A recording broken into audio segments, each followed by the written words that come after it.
to achieve a number of things. The first is to position the university as a home of intellectual deliberation. The second is to ensure that the university at all times continues to advance the intellectual project of institutions like any university would. The third one is to reposition the University of Zululand as a node for African thought. And this is very critical because it comes at the time when the university has decided to position itself as a university that will be seen as an authentic African university. And in doing so, we are aware that the challenge is not only local, that we're dealing with a global challenge, and the response must also be global. It is for that reason that our response has become planetary. I have today the pleasure of having had the opportunity to have a sneak preview of what will be presented today by both the Vice Chancellor and the speaker, our guest speaker, Professor Bewaji. Without much ado, I would like to invite the Vice Chancellor to start off and kick off today's session by giving her opening remarks. Professor Mtose is no newcomer to the terrain of the discussion that we're going to have today on multidisciplinarity, transdisciplinarity, and the other multi-layered forms of knowledge. Professor Mtose, may I humbly ask you to give us your opening remarks. Good morning, Molweni Sanbonani, Kuyamore. First, let me thank you, Professor Siepe, for being the master of ceremony this morning, or the chair, as they call it academically. University of Zululand Chancellor of Council, Ms. Ellen Laluza, all members of University Council, executive members, my team, my A-team, management committee, members, staff and students of University of Zululand, Professor Siepe, as the chairperson of this session, Professor Ndubu, who will act as a respondent this morning. I greet you all and thank you for joining this webinar.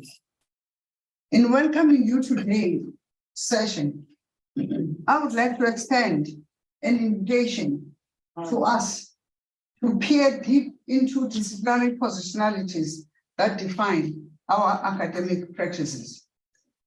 I believe this exercise is necessary if we are to build a vanguard for African thought capable of confronting the epistemic violence of the global north, for which years has entrapped academia around the world within a form of disciplinary cul-de-sac.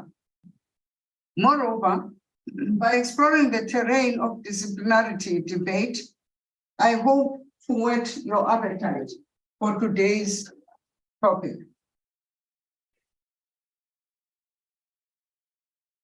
By our important and very eloquent guest speaker, Professor Bewaji. Moreover, by exploring the terrain of the disciplinary debate, I've already said I hope to whet your appetite for today's topic by Professor Bewaji. My overall intention is to map the power dynamics embedded in the colonial disciplinary configuration of knowledge, and by extension, to point to lines of struggle leading to alternative decolonized knowledges and thoughts. I will start my presentation with the understanding disciplinarity. Scholars of disciplinary studies have claimed that most academic disciplines are established in the 19th and 20th century Europe and have become taken for granted, almost as a natural way of ordering university knowledge. Yet, a close scrutiny of their present-day manifestations in universities, academic activities reveals tensions, contradictions, and possibilities. Although there is no single agreed definition of what academic disciplines are, scholars have come up with conceptions which allow us to explore the essential features of the phenomenon. Thurman 2022 believes that, on one view, that disciplines are, open quote, social and epistemological entities that make up distinct knowledge domains based on particular forms of inquiry and theoretical outlooks, but also social domains that present the members of a discipline with a shared set of values and practices, unquote. In similar vein, Barrow 2022 contends that, open quote, disciplines are manifestations of norms associated with a particular ways of organizing learning and the systematic production of knowledge, setting the boundaries of what might be taught, close quote. From the foregoing definitions, 3 points can be made. The first is that academic disciplines consist of predefined epistemological or knowledge-producing models that offer proven ways of knowledge production and dissemination. Academic practitioners get socialized in this regime, leading to a tendency to take disciplinarity as unquestionable, as something that he or she, or that those things have always existed, external and internal, and are not to be changed. Disciplinary boundaries are then set and policed through various mechanisms, which include conceptual frameworks, standards, norms, etc., to legitimize positions and the roles of members of disciplines. The second point concerns the idea of community and identity. Disciplines are typically sustained by networks of academic or community of scholars, distinguished by their distinct epistemic repertoires encompassing, among others, epistemological beliefs, theories, and terminology. It is argued that members of disciplinary community are drawn together by their commitment to and invest in various epistemic repertoires. Disciplinary committees of practice are also maintained through disciplinary infrastructure, such as education program, academic departments in universities. Success within a well-established disciplinary norms and practices confers status and influence on academics, as well as identity formation. Finally, some scholars have, however, taken the issue with the apparent statistic depiction of academic disciplines implied in 2 definitions. They post that within each discipline or subfield, there is often a considerable amount of epistemic heterogeneity and dynamism. As members of the disciplines engage in academic practices, new orientations may emerge, which may exist alongside established ones, or may be insulated from and in opposition to them. When viewed this way, disciplines as heterogeneous and dynamic meaning that are even disciplinary training and border policing may not achieve that compliance from members of disciplines. This also means that disciplinary boundaries are permeable. I now move to my second or third point, to disciplinarity and its prefixes beyond disciplinary boundaries. For centuries, the order of knowledge has been framed according to disciplinary boundaries. In recent years, there's been increasing questioning on the rationale and legitimacy of disciplinarity. The debates have given rise to multiplicity of qualifying prefixes to which the term discipline has been subjected. Among the most important include mono, inter, multi, transposed. Those are the four levels. And what it shows in my presentation, if I were to show you, it shows that the movement from monodisciplinarity to post-disciplinarity, what it entails. The disciplinary prefixes can be thought as occurring along this continuum from monodisciplinarity to post-disciplinarity, of all which show different degrees of movement beyond disciplinary boundaries.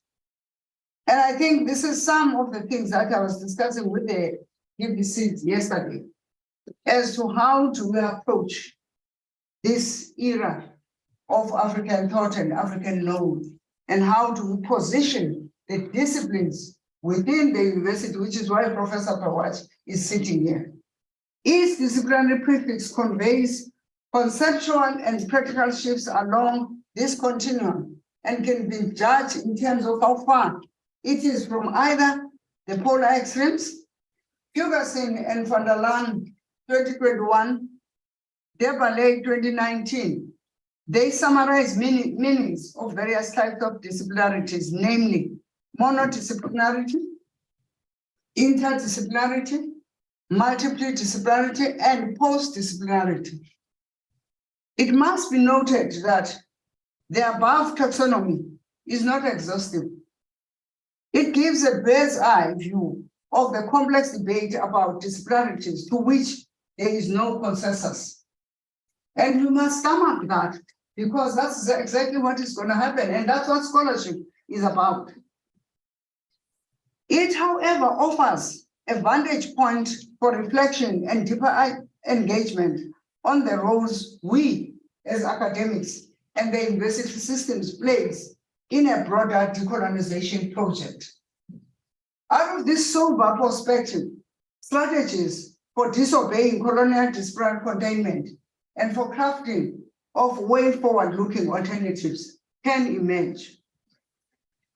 Now, on point of framing alternatives to colonial disciplinarities, the decision to develop UniZulu as a node for African thought is one of the strategies for resisting different kinds of colonialities of power that have subjugated academia for centuries.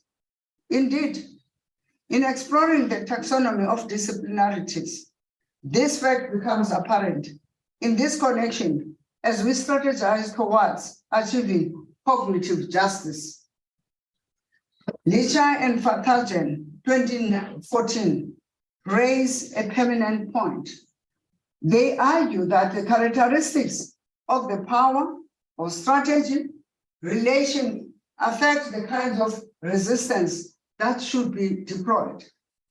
That being the case, it then becomes apparent or important to work out what kinds of resistance are appropriate for what kinds of power tentacles within the disciplinarities.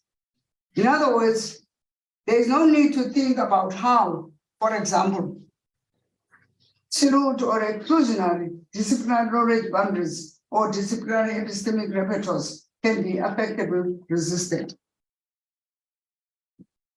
Growing decolonial scholarship has generated a substantive body of narratives that seek to counter the prevailing Eurocentric scholarship and create alternative and inclusive worldviews that should be reflected in the Global South University curricular offerings. I cover these main points, categories that are broader thinking and shifting of borders, disciplinary activism, transcendence and transgression, and epistemic communities, as I will be outlining below. Border thinking and shifting borders narrative. Abdullah 2021 has argued that the one way out of disciplinary containment is border thinking, a decolonial concept which focuses on changing the terms of conversation about the knowledge as well as disciplinary content. For Abdullah, border thinking locates its inquiry on the very borders of the systems of thought and reaches towards possibility of non-Eurocentric models of thinking. It also acknowledges the existence of other epistemologies, knowledges, and understandings towards pluriversal world, a world where many words fit. In similar vein, Sonetti and others, 2022, propose a rewriting of boundaries between disciplines, arguing that doing so is not a matter of producing new knowledge, producing new individual ways of thinking, but of a new mindset or set of attitudes to be constructed in true inclusive perspectives. The second point is disciplinary activism narrative. In a study designed to support South African academics decolonize the curricula following the 2015 hashtag Roads Must Fall student campaigns, Behari League and others called for dynamics to enact agency as disciplinary activists to disrupt artificial disciplinary boundaries. The study questioned how academics who have been disciplined to think and act in ways that do not necessarily enable epistemic and ontological access to freedom can free themselves from colonial practices. By disrupting or delinking their practices from colonialists of knowledge, being the power and operating colonial disciplinarities can serve as a catalyst for constructive social and academic change through the redesign of curriculum, which is where we are, Professor Nomlong. To this end, the authors identified 3 sides of disruption: of the researcher as a person, the researcher as a teacher within the academy, and the researcher as a specialist within a particular discipline. The third point is transcendence and transgression narrative. It has been argued that another way of challenging colonial disparity configurations is through transcendence and transgressions. With regard to the transcendence, which also appears in the transdisciplinarity and post-disciplinarity discourses, the focus is on the need to develop new overarching frameworks that replace the old ones and aim to develop pragmatic and value-based unity worldviews. Closely related to this inclusivity stance, the transgression narratives seek to break hierarchical views of knowledge, acknowledging multiple voices, and to position oneself outside the limits of what was considered reliable knowledge. The fourth one, being the last one, is epistemic communities narratives. Just as communities of practice are formed around exclusionary colonial disciplinary boundaries, subscribing to and controlled by a set of disciplinary epistemic repertoires, so can alternative and inclusive epistemic communities be formed. There's a proposal from scholars that the notion of relational epistemic communities as spaces where academics and other social embedded knowers can establish true dialogue of knowledges. A space where knowledge is co-produced by interaction of mosaic epistemologies, inherent in cultural and ethnic heterogeneity, Members of epistemic communities, I quote, are bounded by shared commitments to embrace inter-ontological dialogues and to produce socially robust knowledge and understood as a process more than the final product, close quote. The main message in this definition is that to decolonize universities, we must relook at service and engagement with communities, as well as forge deep partnerships with members of the society we serve. In conclusion, I would like to emphasize that our pursuit for the vision to create a node of African thought at UNISU can be enhanced by adopting an active, reflexive stance where we interrogate our own positionalities as defined by the colonial disciplinary pigeonholes from where we were. We should also recognize how universalized disciplinarities shape our identities and academics and develop as well as deploy discourses that will shape our actions to create alternative, inclusive epistemic communities that will derive the privileging of African or marginalized epistemologies. Finally, I hope I have highlighted the limitations and possibilities of trying to effect decolonization from within and with the academy. With these reflections, I wish you a fruitful on whole-part deliberations, and I thank you. Thank you very much, Professor Mtose, Vice Chancellor, for an enlightening presentation. And in a way, it is a presentation that points out to the nature of struggle, intellectual struggle that we may have to wage as we try to create a different institution, an institution that is authentically responding to African issues. You pointed out just not so much as a way of summary, but a challenge of understanding that we have to deal with counter-socialization because academics, as you pointed out, are socialized in the disciplines. We also have to deal with the issue of the legitimation that comes through networks. You also pointed out something most important, which is really about the structures. So effectively, what you're saying is that we are embarking on challenging an ecosystem that already exists. But it is not my space to deal with that. That will be the role of the respondents and also Professor Bewaji.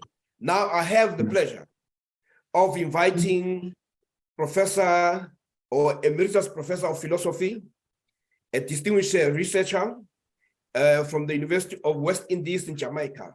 And he's also a senior research associate from the University of Obafemi Awolowo University in Nigeria. He will be taking us, he'll be building on what Professor Mtose had said. As I said, I had the privilege of having had the sneak preview of both papers. Without much ado, may I call Professor Bewaji to make a presentation.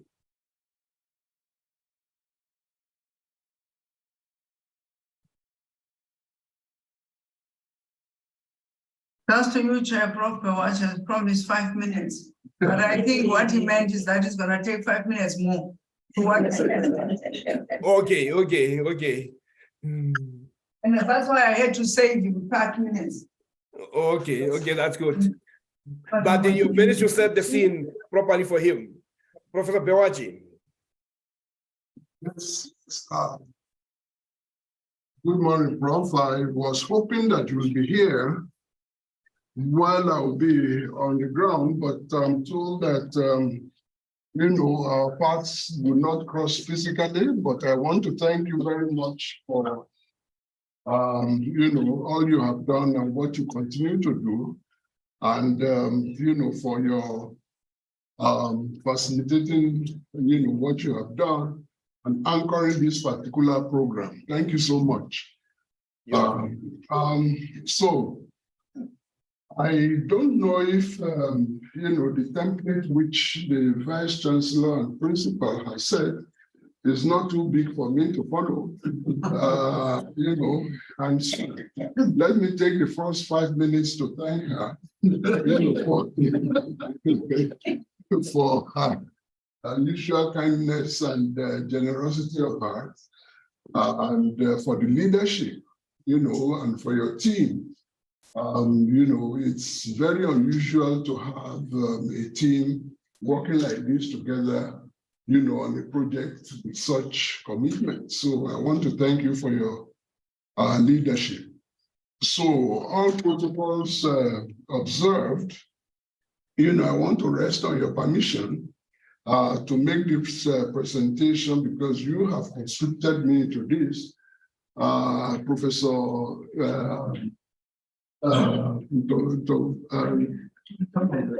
Bella was trying to get me to come and do African Day presentation, but then you hijacked the whole process and conscripted me to this. So I want to really appreciate, Professor Bella for that. And so, I don't grudge myself being conscripted into this, and you've compelled all of us to consult with the Sangomas and the Yangas, for proper diagnostics of the fountains of knowledge to help us look into their divination systems to be able to guide us about how to go about making the University of the Jula look for and also, I want to thank my kindred spirit, my brother, Professor Masoha, who sought me out in the first instance. Otherwise, none of you would have known that a little boy like myself existed anywhere. So I want to thank him. And for everything I do right, I want to thank you for bringing me here. Whatever I may do wrong, please blame him. For being the cause of the whole process. Fortunately, he's not here for you to knock his head, so he has been called to duties elsewhere. So I'm sure that he can take it, and he's always in good spirit. So the charge that I was given is to speak on perspectives and insights into positioning Unit Zulu as a node for African thought. And as I warned the Vice Chancellor at the workshop in November, this charge, this task requires more than what a single individual can do. And especially someone like me, who has so little knowledge. I'm a student of philosophy. And as a student of philosophy, it means that you have brought in somebody who asks more questions that can provide answers. So we are going to be asking so many questions, and fortunately I have a great thinker on the ground with me here, Professor Ndo, who is better qualified in the study of human beings, being an anthropologist, who knows better than me, who is a Rabu Rausa, of sort. So he is here with us to look at this long distance race that we are embarking on. UniZulu started out as a college of UNISA, and we must not forget that history. At times, it's very easy for us to get carried away and forget where we are coming from.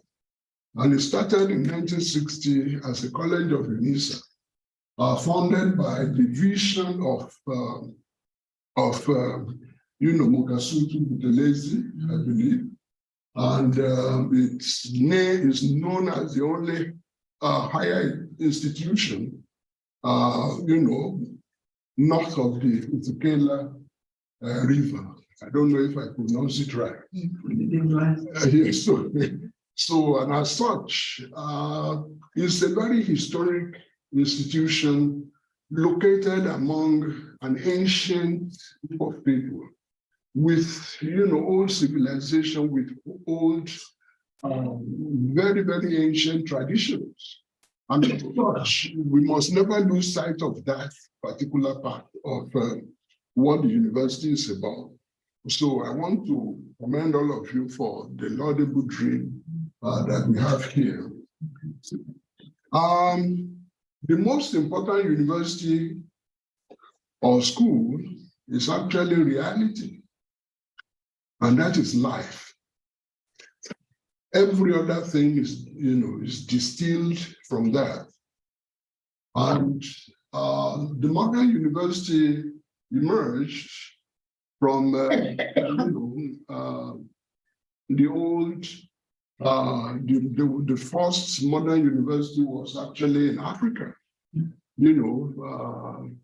That was in Mali.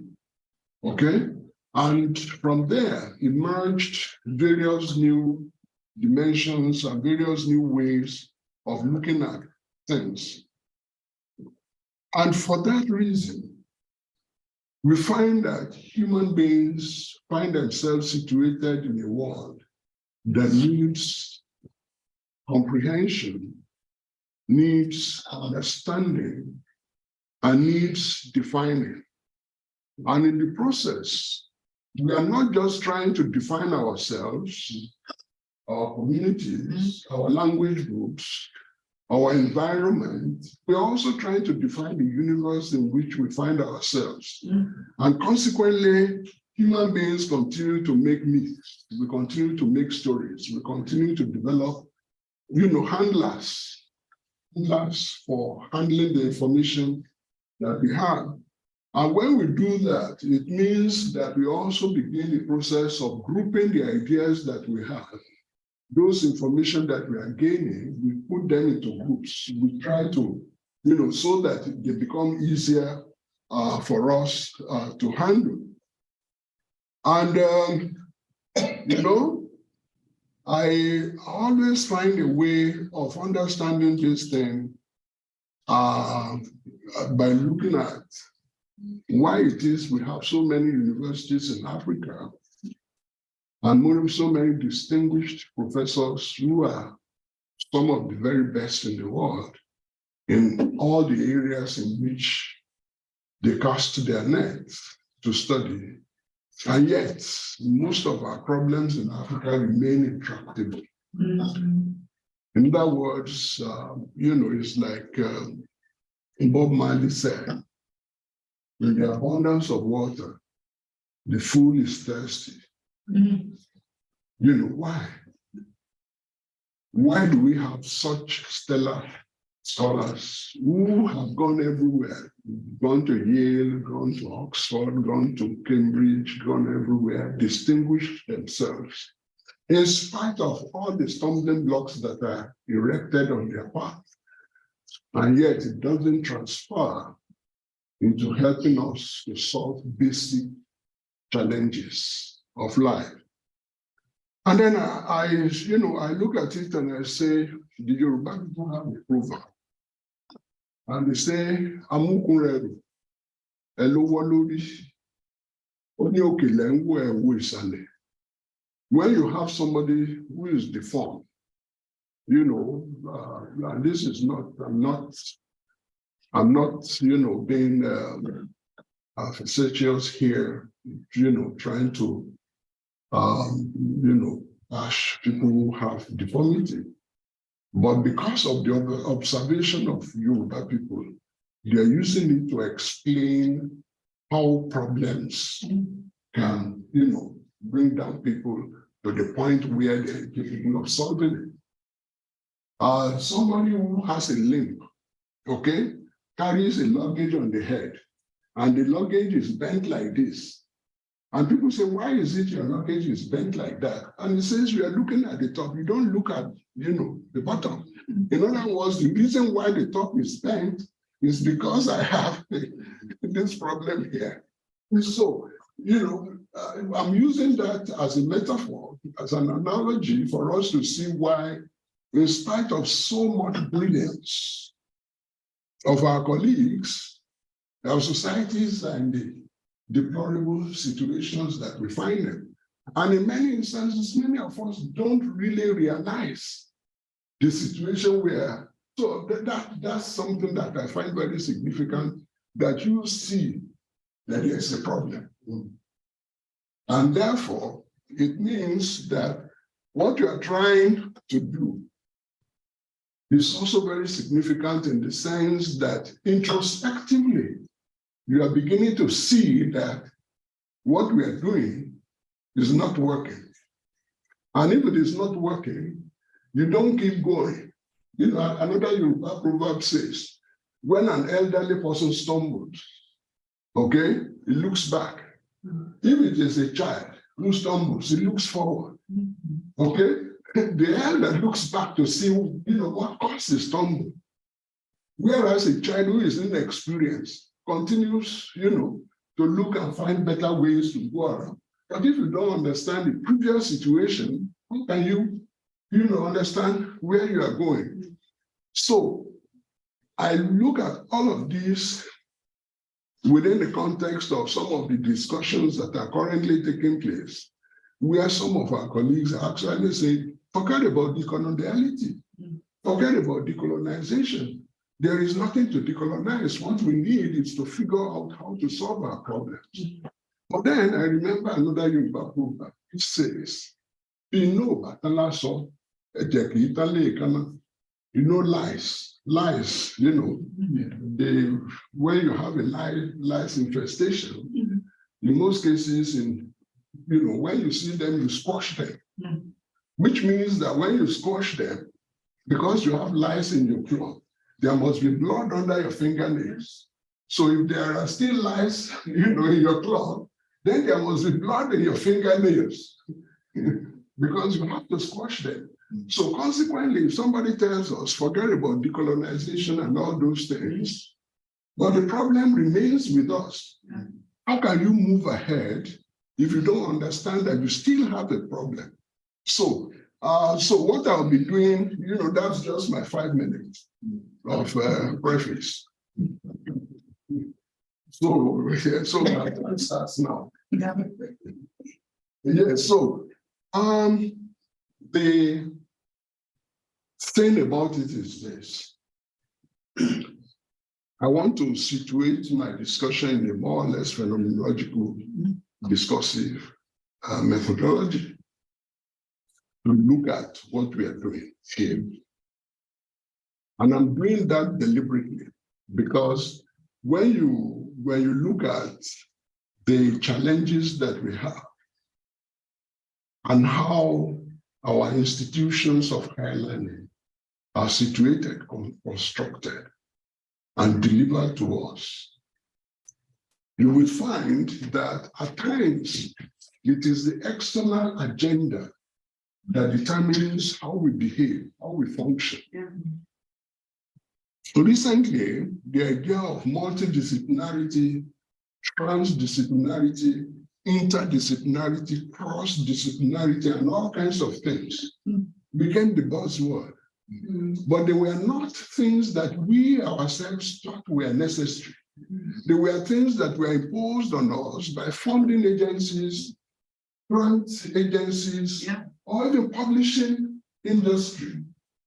In which case, we ourselves do not even see the connection between the challenges that we face and the different individuals who make it their professional life job to study tiny little bits of those things without seeing the interconnection. And if you don't see the interconnection between all those things, then it automatically means that you will not be able to come together to solve those problems. So when you were defining, you know, those issues, okay, about disciplinarity, multidisciplinarity, and so on and so forth, I found that very, very insightful. But it also helps me to locate our challenge because we become experts in those tiny little bits of spaces. And as you go further, it narrows. It's like a pyramid. The base, you are coming from a wide base, and then it narrows to the top, where you become so good at one thing, and you can only see that tiny little object, without knowing that there are other things, there are other pyramids nearby that needs your understanding. And I'm suggesting this because, you see, I'm an African. As an African, you know, somebody was saying, what is an African? There are all kinds of Africans. That's another debate for another time. But I'm a Black Yoruba by ethnicity, and I was brought up in rural. And I grew up with elders. And consequently, I grew up knowing the language, I write the language, and I understand the nuances of the language. I know when a mother uses the I to speak with a child. Nowadays, all that is gone. I don't know how a mother is here. The mother looks at you, you know that you have to stand, you are doing something wrong. She doesn't have to talk.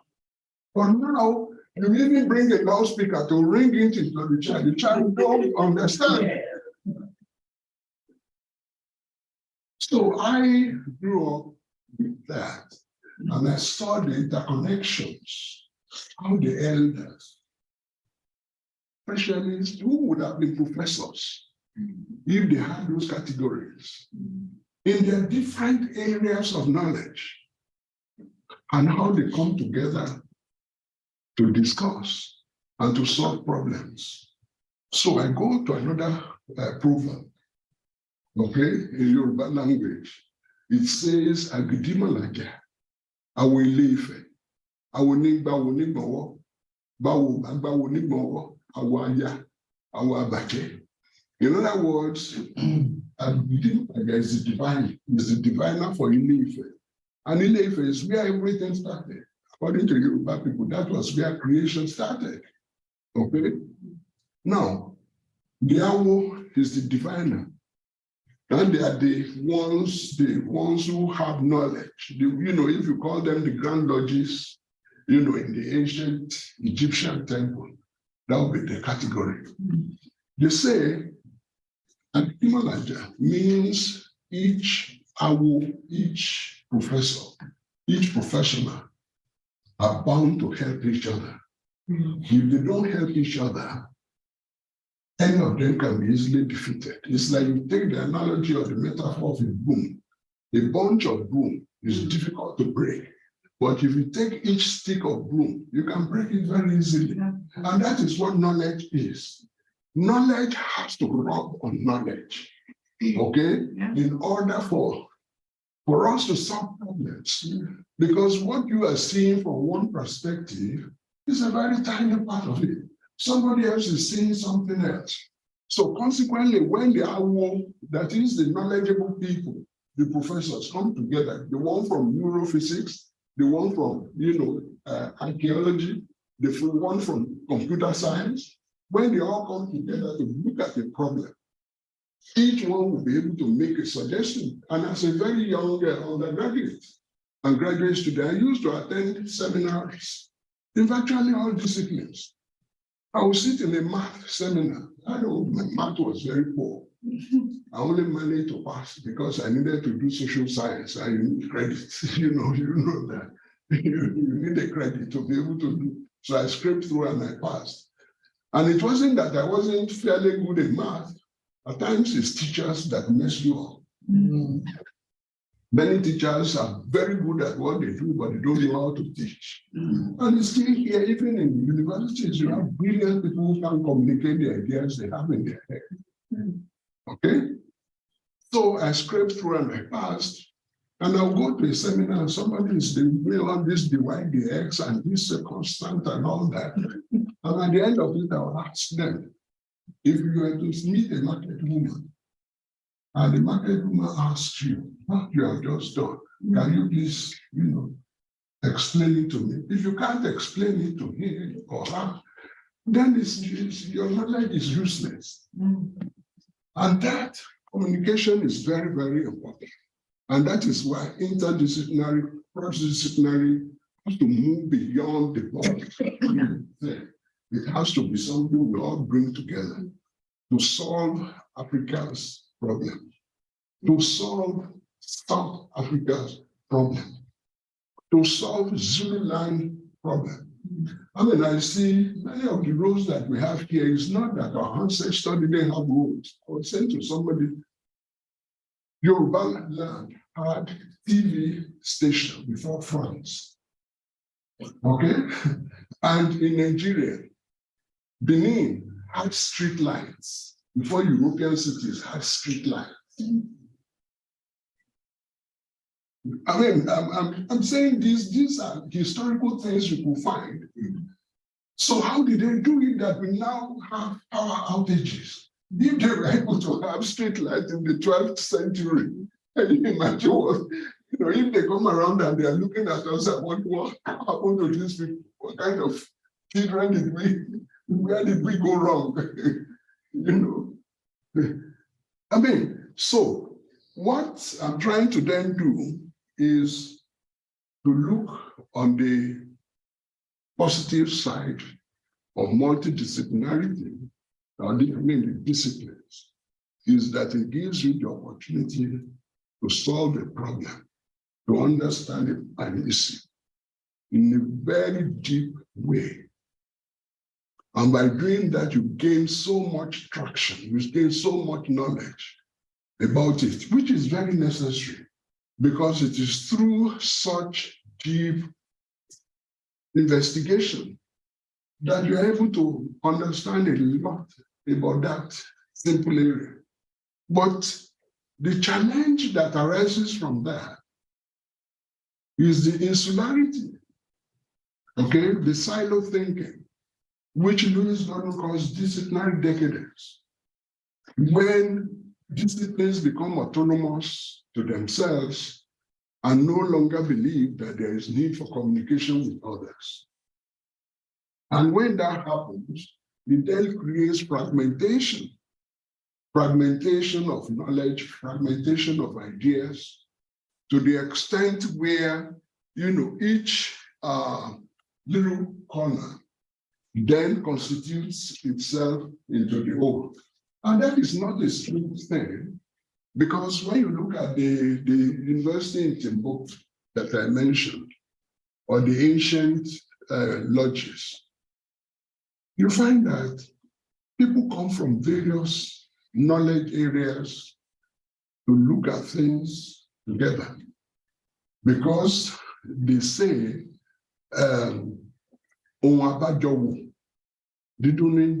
that is what we look together, what we all see together and eyeball from different angles. In my introduction to theory of knowledge, I use the analogy of the elephant, or anything that you are looking at.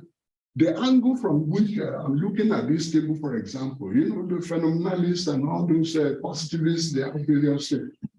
Actually, there is an argument that you don't really know that this is a table. And I can convince you that nobody knows that this is actually a table. If I want to do my, Western epistemology on you, and then you begin to ask yourself, what is he talking about? This is no longer a table. But by the time I finish the argument constructed, I put the doubt in your mind, and you begin to think that no. Because if you look at it actually, this object you are looking at is a system of atoms that are moving at very breakneck speeds as you see them. They just appear. This is all appearance you are looking at. You don't really know what they are. And if you pursue that, after a while, you begin to ask yourself, do you really know anything? So then the question is, when you all want to write, when you want to eat your snack now, you put it on the table, you don't put it on atoms. So you have to get out of that frame of theoretical fantasy and deal with reality. And that is the challenge that we need to face. And that is where we need to be directing our youth into solving problems. That's where we should be educating them to understand. And problems have been solved in those days. My ancestors knew how to communicate using waves and energy. During this presentation in November, I gave you a specific situation where in those days, young people would be sent to England or to the US to study. In those days when Nigeria was good, before you write your final paper, you would have got your ticket to go back home because the job is waiting for you.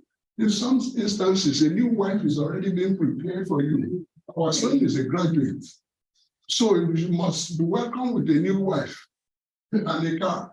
So you are ready to go. If you are also a woman, you can't come back and be single. They would have prepared for you a nice man. Well, in those days, people marry into families. It's not I meet and I love and make love you to return and all those nonsense. Because you don't just marry, you marry into a family. That's how it used to be. But now, what you then find is that this guy went to do accounting, finished the best ACC after the first degree and all that, and refused to go home. So they go to the Sangoma. The Babalawo said, we don't know what is happening to our son. He has finished in the last 2 years, and we have not seen him. They say he's working. Maybe he has been captured by a white woman. We need to find out. And then they'll do what they need to do. And the guy will show up the next weekend. And then they will ask him, why are you home? He said, I just want to see mommy. Mommy has been there for the past 2 years. He didn't want to see me. It's what they did. They had a cell phone. They know how to communicate with him. But then they said that is demonic knowledge. They took it from us because they didn't understand how it worked. Okay, so they call it demon. And they must cure us of our knowledge so that we become vulnerable. And once you become vulnerable, once they empty you of your spirituality, of your ability to do things. I mean, most people know that the Boer wars that we have fought in South Africa, we are not just ordinary wars. And that's why Zululand is still standing. That is why Lesotho is still standing in isolation. So much happened in our history that we are not studying. And if we are not studying it, you can't know where you are going if you don't know where you are coming from. And that is the challenge of the disciplinary insularity. Yesterday, I used the analogy of Ifa corpus. Ifa corpus is a wonderful binary of computational mathematics. Okay, when you do the definition, they put it down and then they do it for you, and then they say this is a they say this is a one image. They will say this is, they do it and they tell you the things. I'm not particularly versed in that, but I have still, as I said, my dream is to be a farmer, to go back into the village so I can play with chicken and goats and all that, and also learn people to know about our ancestral ideas. That is if I'm still, able to move around. But many of our colleagues have been persuaded and they have been convinced that there is nothing in our ancestry to study. Okay, how do you study emptiness? How do you study blank slate? How do you study something that never existed? Even though we know that Africa, at least what science still continues to tell us, is that Africa is where it all started. And if it all started in Africa, and we also know that it was Africa through which knowledge was taken back to Europe. Europe, what they call it, after the bubonic plague and all those things, how they were able to reemerge from the dark ages was through the conduit of knowledge that was taken into the Mediterranean. That's a fact. But how do they then persuade us that there's nothing to study? And we take it and run with it. So the points that I want us to look at when we talk about disciplinarity is I'm suggesting that the university is composed of different disciplines, different faculties, studying different aspects of the same reality. If you want Africa, university to be a node for African thought, you have to find a way of bringing all the disciplines together to begin to look at problems in a holistic manner. Remember what I said about how the Sangomas and the elderly people in the community solved problems? And they didn't even believe that it's only the elderly who have knowledge. So it is erroneous to think that, Africa was tyrannical, that it didn't value women, they didn't value children, because in Yoruba land, they will say, oh, walking. The little child cannot climb on the, what do you call it, shelf to bring something from the ceiling because it's not tall enough. Okay? So you need a ladder or somebody to carry him to take it. But at the same time, an elderly person, your hand cannot go into the board because your hand is too big. So you need a child to do it for you. So the understanding is that there are intuitions that build knowledge. And it comes from all manner of ways, from children, from women. In some parts of Yoruba land, you have a king, you have a queen, and they are not married. Okay? In the same city. So the woman runs the affairs of women, and the man runs the affairs of men. And when there is joint problem for the entire community, they come as co-equals. To solve the problem, the queen will sit, in all her majesty, like my vice chancellor here. And the king would also sit in all his majesty with his chiefs, and they would dilate and deliberate and solve the problem. And if they can't solve it, they call the entire community go together and, Botswana, they call it the Kotla. Okay? That's where you solve problems. So I'm suggesting that the university is the Kotla for us. Those of us who have it in our heads that we are superior because we are mathematicians or because we are nuclear scientists, we are superior to the sociologists, and the sociologist believes it's better than the historian because I'm a sociologist, I'm a social scientist, I'm a scientist. You all need to put that robe outside of the gate when you come into this institution and wear your humility cap so that we can all sit together and solve our common problem. Okay? Yesterday when I was coming, the wind was it was breezing. And I said, so you have so much wind. And yes, you have power outages. The sun has been out from about 6 a.m. And yet you have power outages. And you have the Faculty of Science and Technology or Engineering. What are they doing? You need to scrap them, let them go there and find a solution to the problem. If they can't, don't come back here.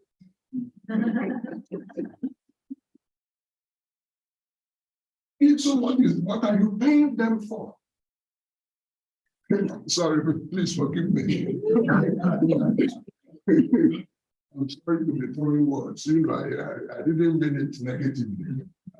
I'm just saying that you have a crime situation, you have indigenous conflict resolution mechanisms. Okay?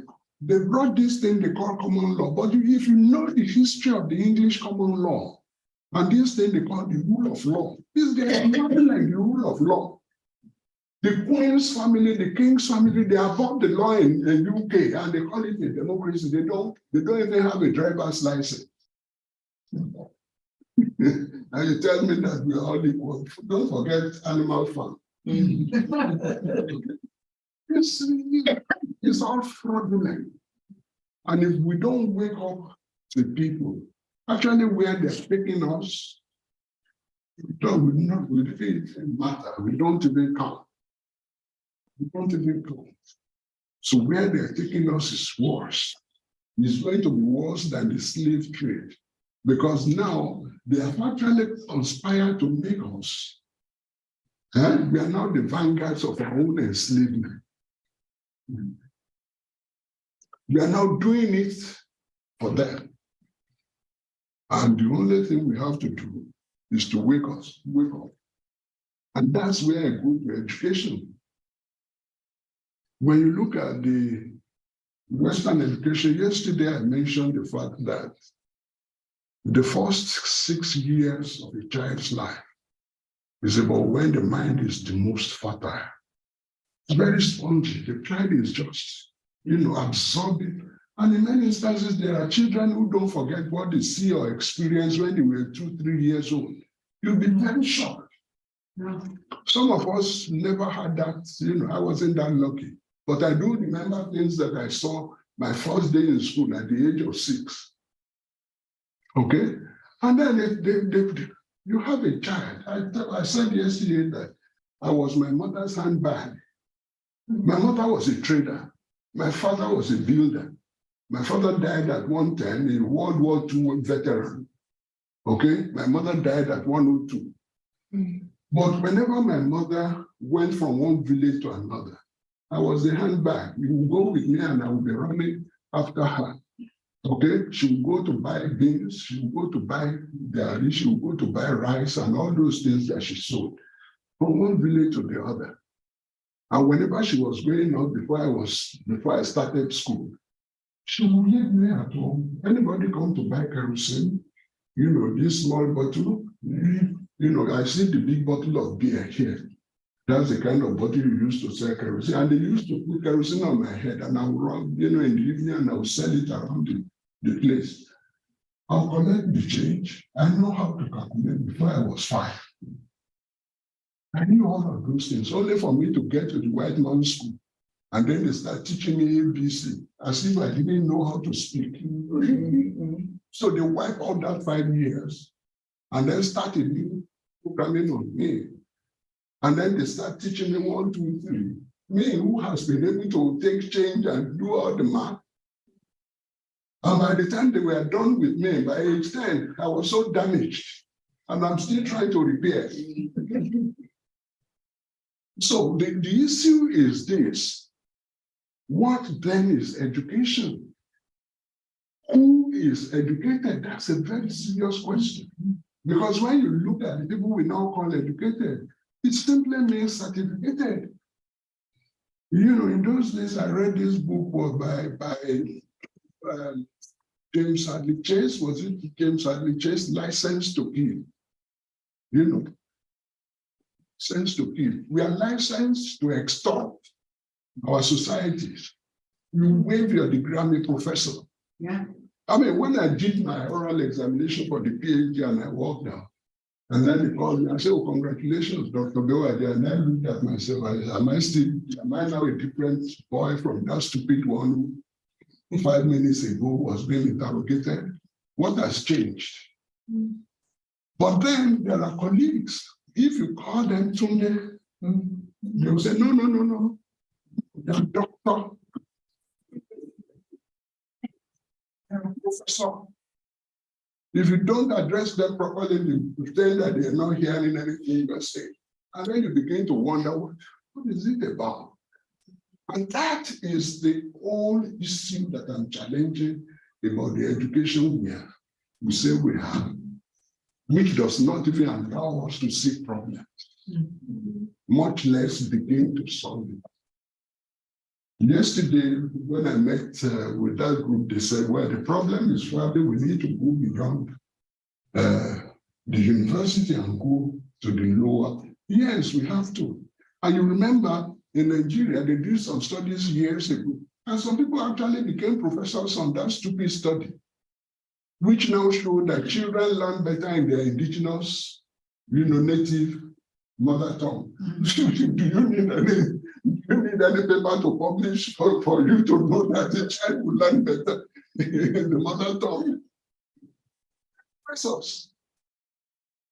So the issue is that we need to begin that process of asking what is education? Who is educated? If the best educated among us are the ones that have ruined our societies and continue to ruin it, those degrees that they have should be recalled. I mean, when you buy a car and it has a malfunction, either the computer or something, they recall it. So the degrees are the properties of the universities. If anybody who holds your degree should misbehave, you should recall your degree. It's manufacturing defect. But it has never happened. But you find that in other places, in Oxford, in Yale, if any of their graduates should misbehave, they have ways of disciplining them. Okay? They strike them from the honors roll. But in our own case, you get that certificate to terrorize everybody for the rest of your life. So how do we go about that notion of education? Incidentally, I mentioned yesterday, about 8 or 9 years ago now, UNESCO actually complained when they looked at the parallel state of Africa, that teacher education has failed. Because if you say we must go to the primary schools or the secondary schools, isn't that where our teachers go that we produce from the universities? If they are the ones creating the problems we get in the universities, that is even ourselves, shouldn't we begin to ask, what is education? What are we doing? How are we doing it? Okay? How are we doing it? So I'm looking at these things within the context of saying, because I see that my Vice Chancellor was looking at, pretending not to be looking at the wristwatch. I know that I have spent about 10 minutes now, and I know that Professor Siepe is a very kind man. Since he's not even here with us, even if he wants to stop me, he can't stop me. Yeah, so, yeah, so I would then look at Yoruba educational multidisciplinarity. About 2 years ago, my colleague, Dr. Mosulu, met me, in my yard, in my house. I had a little yard where I planted corn. And the corn, it looked like there were some whitish pests that was going on the corn. When the corn is about 3 feet on the ground and is beginning to bloom, then these pests, go on the leaves and they begin to eat it and they begin to get yellow or whitish. And I was buying chemicals from the farm, hardware and all those things. I was spraying it and it wasn't happening. And then it clicked in my head that my father used to do something when I was young. My father would take the soil, okay, and sprinkle it on the leaves of the plant. And all the pests would die off. So that was what I did. And my colleague met me doing that and said, Prof, what are you doing? I said, my corn has infestation, and I've tried all the chemicals from the store. And then my brain woke up that my father was not just an agronomist, he was also a chemist. And he used something on the plant and it worked. And I used it, and within a week, the thing cleared up and my corn started blooming back, which means I didn't need to waste money. But you see, my father didn't have a laboratory into which he would have taken the soil sample to actually figure out what was it that worked on the pest. But here we have a university where they don't know those things. And if they know, if it's not coming from a pharmacological company from Europe, they're not going to endorse it. That is what I call indigenous Yoruba multidisciplinarity. The way in which so much knowledge is there, but which we who are educated have been programmed not to see. And because we don't see those things, it also translates into the fact that we don't study them. And if you don't study them, how do you use the knowledge to develop? I mean, look at the COVID thing that happened with, The racism that was in COVID in terms of vaccine development, distribution, application, the idea was that Africa would have been decimated, that you would be picking up dead people on the street, because most of our communities had no health care. We don't produce any of the medicines, we don't produce any of the vaccines, we don't, have the resources. And our communities, our universities have been so emasculated. Everybody, we are just, beating one hand against the other. Yet our people survived because of the herbal knowledge, because of the indigenous traditions that they had. Where are we as a university if we are not studying those things, and if we are not, looking at them? Because if you look at Yoruba modernity, and that was another challenge I posed to my colleague, Femi Taiwo, when he wrote his book, Africa Must Be Modern. I just looked at him and I laughed. Because Femi Taiwo is somebody we grew up together, we lived in the same house together, and he has visited me so many times, I visited him. I looked at him and I laughed. I said, but you're a Yoruba man. But you remember that Yoruba people say, when Yoruba people say, it means today's wisdom is tomorrow's folly. What is modernity? Modernity is saying to you that knowledge does not end somewhere. That knowledge is constantly changing, and that knowledge can be reinvented. And now you are telling me Africa must be modern. People who have been modern before there was any Europe. So I look at it and I say, and then they also say that this knowledge does not start or end somewhere. And then when we are children, and we will sit down in the evenings and they give us the tales by the moonlight and all that. They will give us the tale of the tortoise. I don't know which animal thing is the hero or heroine in evening tales, but in Yoruba culture, it is the turtle. If you know the turtle, you know that the turtle is very, it's not a fast animal. Yeah. And it's very slow, but it's very cunning. And then they tell you that one day, Mr. Turtle woke up. He said, I'm going to carry all the wisdom in the world and carry it to the top of the Iroko tree. And nobody is going to have any part of it. So he put everything into a gourd, and then he tied it on his stomach. And he was trying to climb it. And then somebody said, but this thing you are carrying, in your stomach, you could put it on your back. Then he said, well, that means I've not collected all the wisdom. That means there is still some. So he went and then he collected it and he tied it on his back. And then somebody looked at him and said, well, what is your problem? All you have to do is tie a rope around the neck of the gourd, climb on the tree with the rope, and then you pull it up. I said, oh my God, so all knowledge is not in my pouch.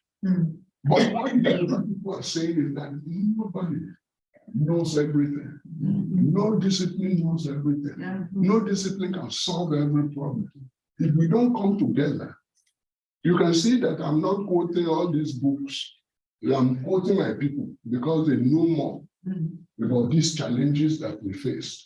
And if we don't return to that, we are not going anywhere. And I believe in Zululand, this is a very rich, extremely rich society. And the university is very lucky to be situated here. And it is very opportune that you are thinking this way at this material time.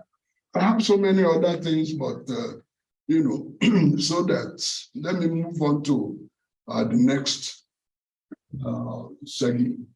And I call it collaboration of indigenous knowledge in Yoruba, both in knowledge production and use. While there are specialists in various aspects of life, and these are respected for their accomplishments, Yoruba philosophy is predicated on collaboration, on respect. okay, on respect and collaboration, on sharing. And when you share, you actually gain. I see colleagues who not only put their younger students to work, in many instances, they claim the work as their own without even acknowledging the young people. You know, and I find that strange. In many instances, you know, even when I give you something to go and research and you ask me, should I put your name? I say, no, it is your work. My role is to help you to improve it as best as possible so that you can also, you know, climb up. So what this means is that we need that collaboration. We need to come together. And also, the multidisciplinarity and the collaboration, there's a phenomenon known as Aroko in Yoruba society. Let me explain. And we do it in, you know, maybe we don't do it much now in our disciplines. But the way it worked in those days is this. This is Empire Guinea. Yes. And then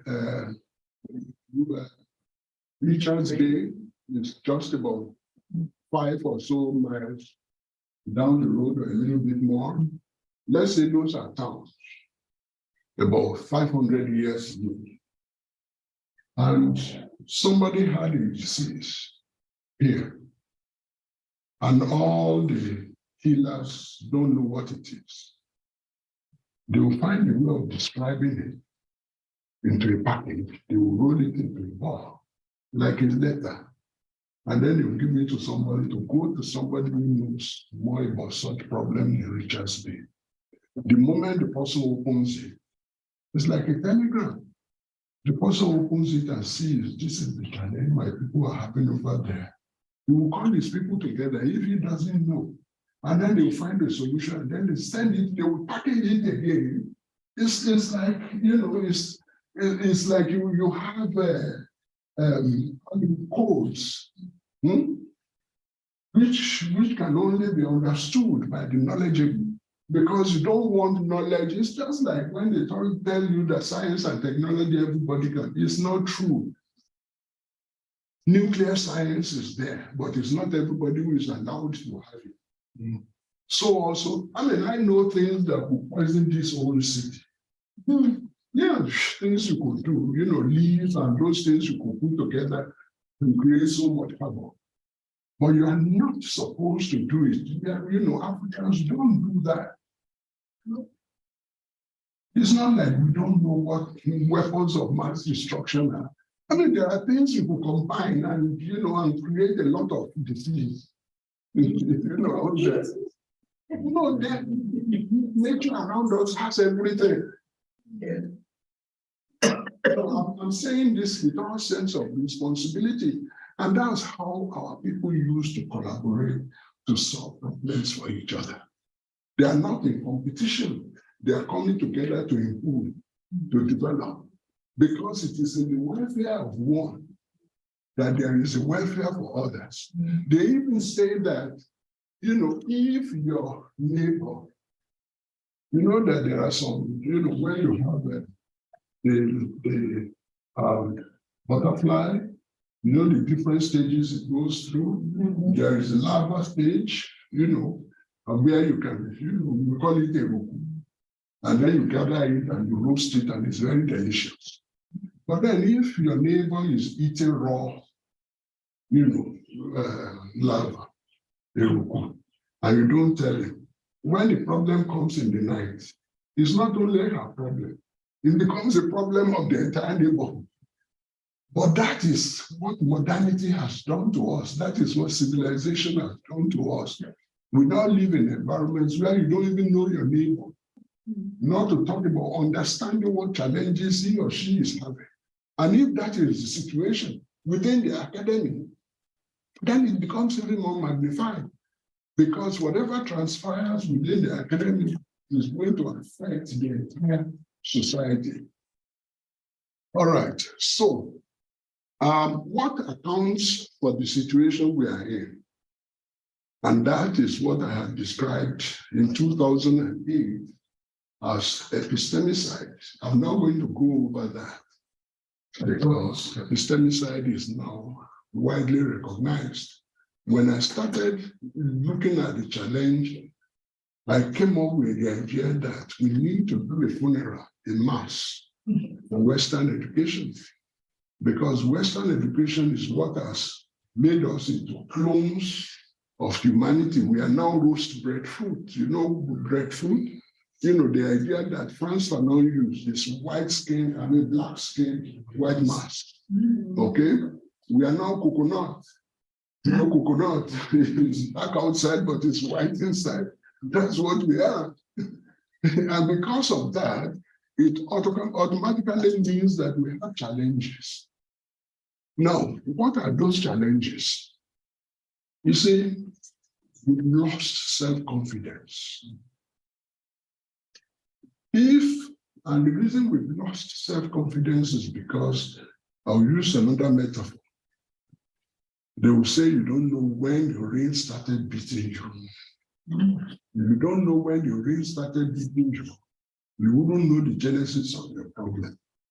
And the genesis of our problem is the moment we accepted that we had no agency, that we had no humanity, that we were inferior, okay? That our ancestors knew nothing, that they are now coming to civilize us. And in the process of civilizing us, they took the very best from us, and they gave us a mendicant mentality. And if you buy into it very, very seriously, what you then find is that since you have no confidence in yourself, you have no pride in your ancestry, it means that you are only waiting to be directed. And that is what the curriculum that we have in most of our disciplines are. At times we try to pretend that those disciplines are neutral, that they are neutral, and that because they are neutral, it also follows that, you know, they are actually scientific, they are logical, and so on and so forth, forgetting that it is human beings who fabricate all those so-called ideas about neutrality, about authenticity, about robustness, you know. I mean, I went into a discussion when they were using statistics to draw certain inferences. I said, you know, one of you can look at me as I'm standing here. You only see what you want to see. Some of you, what you are seeing is just a pair of glasses on my face. Some is the dress that I'm wearing. Some can see behind me and see what is behind. And if each one of you were to be artists, you are going to draw different things depending on the emphasis. And that is exactly what we need to begin to do, to understand that every perspective is a coloration. That's a coloration, and the coloration is a function of how you are programmed to see. Our disciplines program us to see in certain ways. Our communities program us to see in certain ways. Our universe, our education also program us to see in certain ways. And the moment we begin to see in those ways, if we don't wake up, it's going to be very, very problematic for us to move further and do what needs to be done for Africa. So let me go now to, you know, in order to save time, at least I've spent about 20 minutes of my allotted time. So let me go about UniZulu. And how UniZulu, how I envision what you're trying to do, that is the opportunities, the possibilities of what there is.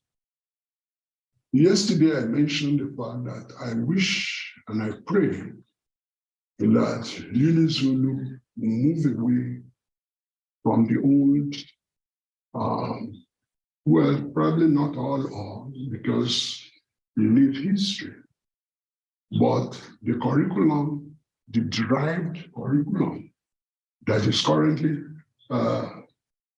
implemented is predicated on an ontology that is alien to the community in which Zulu is located.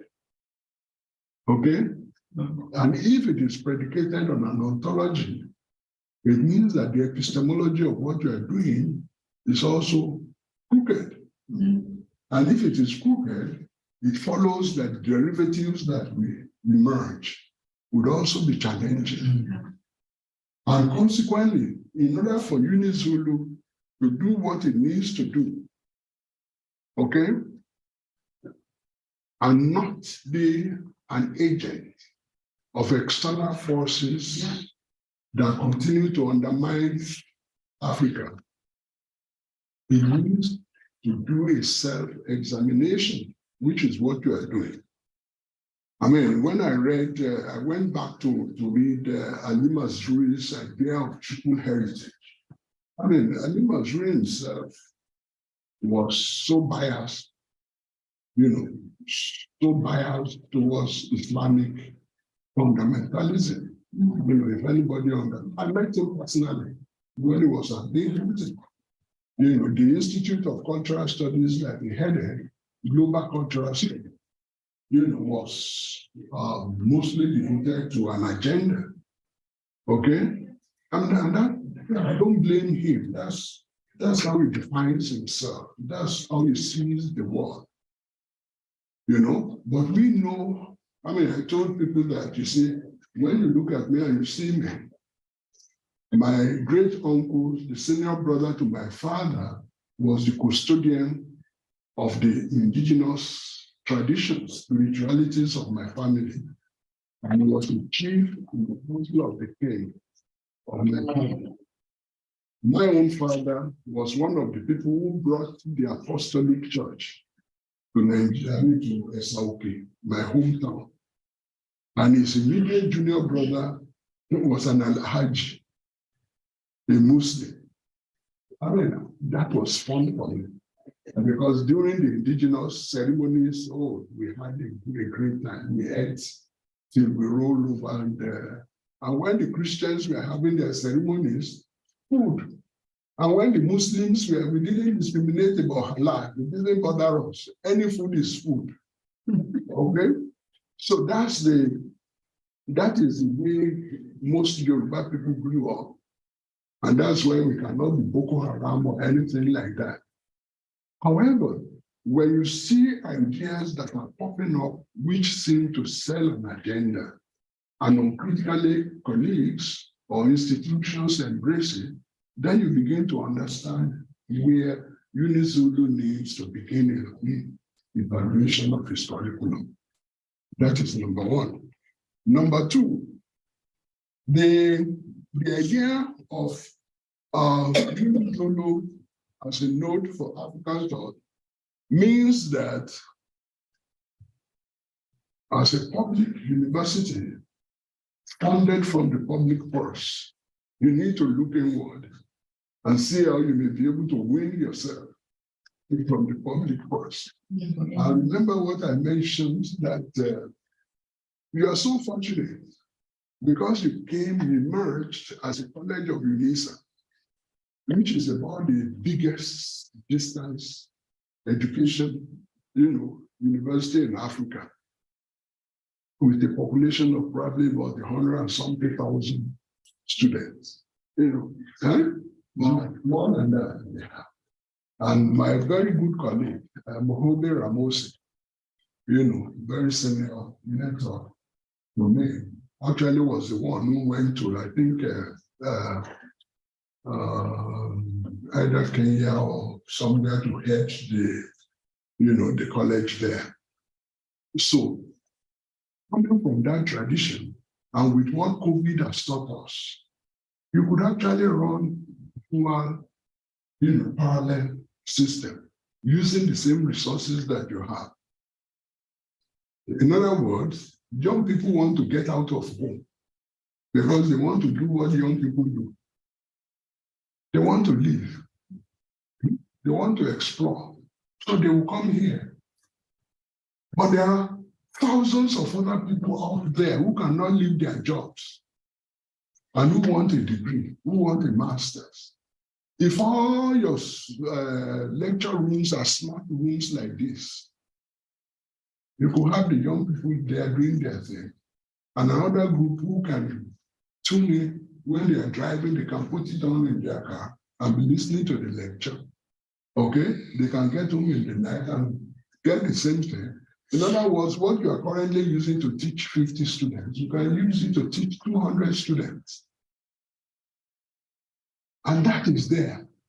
I mean, I deliberately went and did a postgraduate diploma in distance education and a master's in distance education out of my own curiosity, just to know how it works. And you have, I believe these are things that UniZulu, you need to expand. The reason I'm saying this is that there is no society that is poor, that is educated. It's a society that is poor. In other words, there is a proportional, relationship between education, education and wealth creation and wealth production. So if UniZulu were to transform from being a narrow, four walls, kind of institution into one that is dual or multimodal, then you might find that you have more impact on the community. But then that takes all your things because the things are going to be saying now, how am I going to pay my lecturer for that extra work? And the day of law, is she here? Because I don't want to say things that somebody is going to. She's listening to you. Oh, she's so I have to be careful because I don't want to be dragged before the judge and say you are the one saying we should enslave my lecturers. I'm not saying anybody should be enslaved. I'm just saying that we have to have consideration for the greater community that we serve. And that is number one. Number two, the student population has to be enjoyed to see nature as a project of the University of Zululand. What do I mean?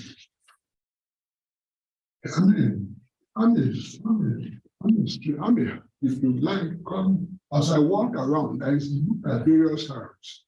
I don't like all those rhubards and all those teas and all those things. I pick my own tea because they're all there. You have mango trees, you have all kinds of trees, that I use as my own tea. If I wasn't in a hotel, if you put me in a little place where I can cook my own thing, I don't even use salt. I don't use oil. I don't use any of those things. I just do my own thing and I enjoy myself. I like to see how my sister is looking. What is she talking about? Because students must be persuaded to see nature, not just to be walking by, and to understand the richness, the wonderful things that we have. I mean, when I was young and we read those books about Europe, and we said, oh, and the sun came through that something. In many instances, they don't see the sun for more than 3 months in their own year. So it's a new thing for them. When it comes, oh, there is so much joy. But the sun is part of my life. Before 5 a.m., the sun is already there. In some instances, by 7, it is still there. So what am I celebrating? That is nature. So I have to understand and know things, plants, animals, and their animals. I mean, look at the chameleon. You have to have something to say about the chameleon. You know the chameleon. Yeah. Have you ever seen a live chameleon? And how many people have seen a live chameleon? That is 5.5, 6.5. Then, yeah, it goes majestically. And then they met him on the road and said, Mr. Chameleon, why are you walking like that? He said, I'm practicing for reality. I don't know when they're going to call me and make me king. So, but that's not the end of the story. The chameleon is a very medicinal animal. and the herbalists know where to go and what to use out of it. Most of the animals, they have good things and they have evil things if you are not careful. If you eat some of them in the wrong way, you're dead. So our children, our youth need to be encouraged to understand the environment, the nature in which they have it. That is very critical. That's where your science department, your faculty of science, the botany, the ethnobotany, you know, all those pharmacology, pharmacy, and all those things, that's what they need to do. Why? Because the curiosity they will develop will help them to develop things that give them patents. And patents means money. Those are things you can then monetize. The university has no business being poor if you use the knowledge that you have. Even in conflict management, conflict resolution.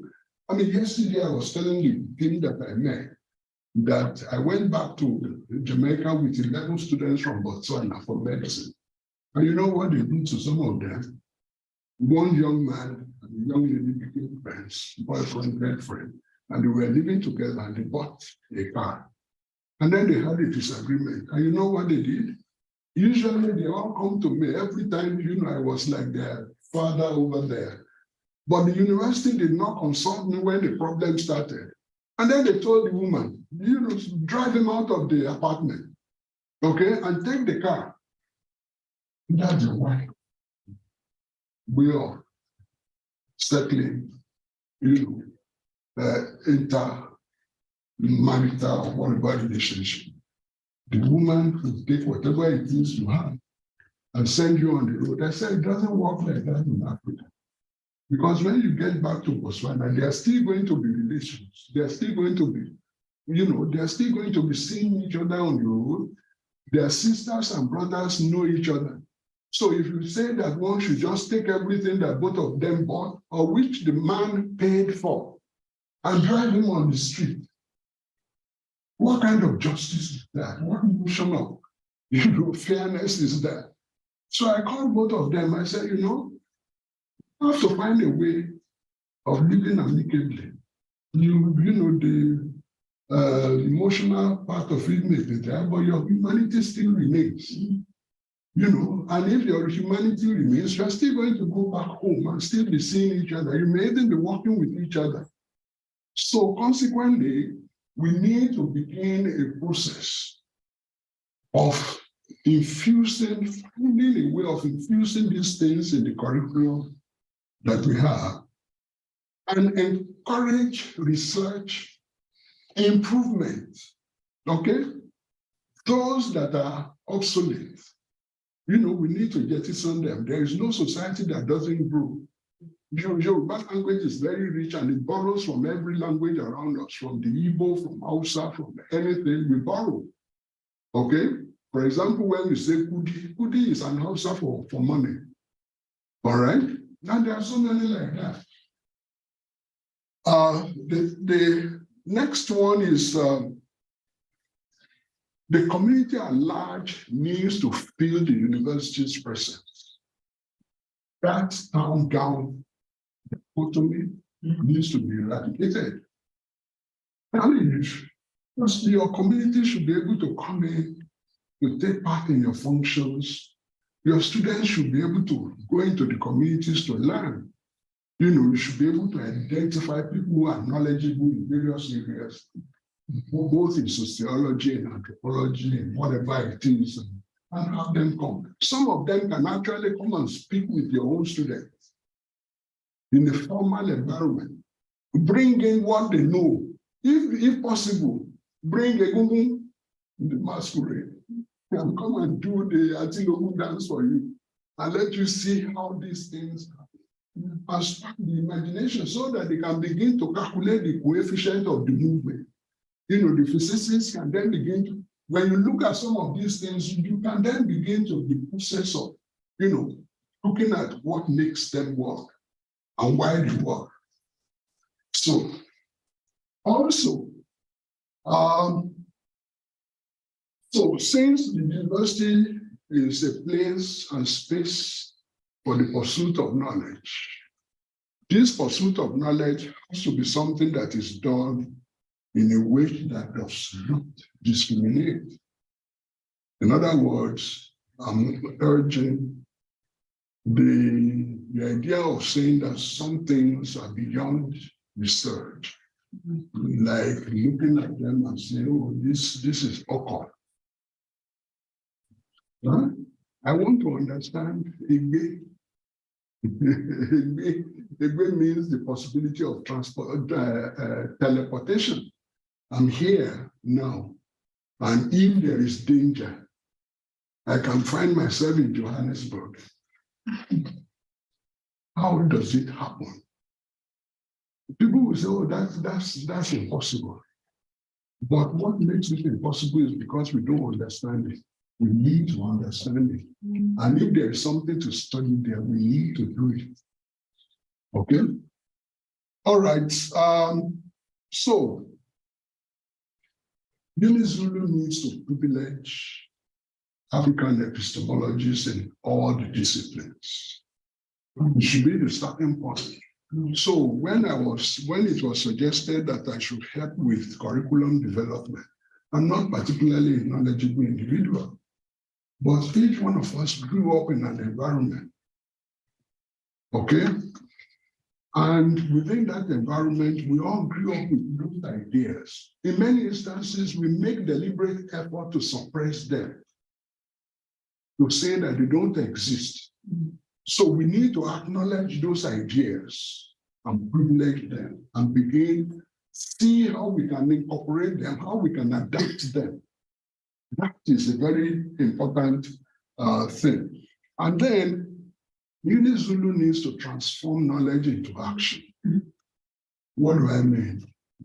I mean, we lament yesterday my dean was talking about economics and that the challenge is about solving the poverty challenge.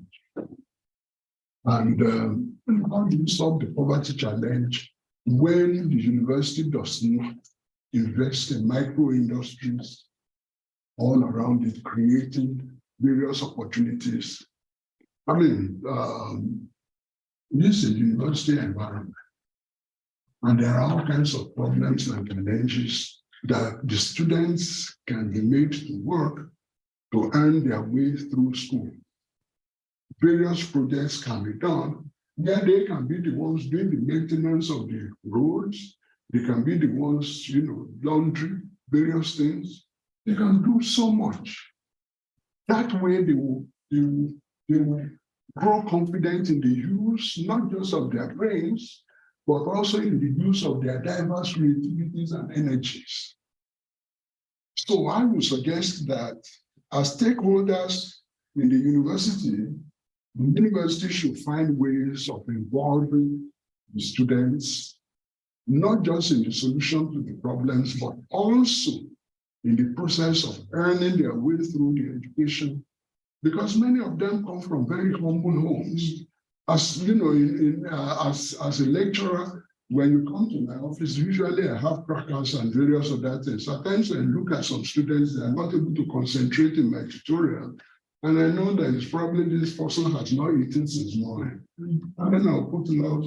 I said, well, this is the kind of cracker that I eat. It has no sugar. If you don't mind it, I have water. And you eat it and you feel a little bit relief. All the stomach rumbling will go down. And you're able to concentrate. So if students are able to, generate little income here and there, doing something, we find that their loyalty to the institution when they graduate, some of them will actually need to use their properties. And that is what made Yale, all those universities, some of them are richer than countries in Africa. And the reason they are richer is simply because students feel gratitude for how they were treated when they were there. And that translated into giving.